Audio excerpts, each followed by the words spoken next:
غم چھوٹے آدمی کو توڑ دیتا ہے اور بڑے آدمی کو بڑا کر دیتا ہے۔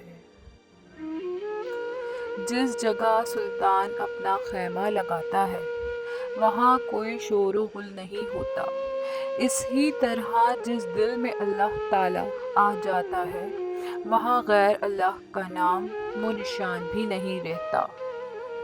اگر کہیں یہ شک بھی ہو جائے کہ یہ شخص اللہ تعالیٰ کے قریب ہے تو اس شخص کے قریب ہو جاؤ۔ 5 کاموں میں جلدی کرو، مہمان آ جانے کے بعد کھانا کھلانے میں، دوسرا موت کے بعد میت کی تجہیز و تدفین میں، اور تیسرا لڑکی کے بالغ ہونے کے بعد اس کی شادی میں، چوتھا قرضے کی ادائیگی میں جب ادائیگی کا وقت آ پہنچے، اور پانچواں گناہ ہو جانے کے بعد توبہ کرنے میں۔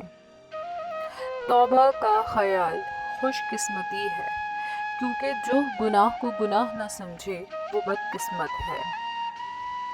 بہت سارے سوالات سے نکل کر جب انسان ایک سوال میں داخل ہو جاتا ہے تب اس کا سفر واضح ہو جاتا ہے۔ موت کا خوف اس لیے ہوتا ہے کہ ہم سمجھتے ہیں کہ ہم اپنے عزیزوں سے جدا ہو جائیں گے۔ عزیزوں کو تو ہم زندگی میں ہی جدا کر دیتے ہیں۔ یتیم کا مال کھانے والا 1000 یتیم خانے بنائے سکون نہیں پائے گا۔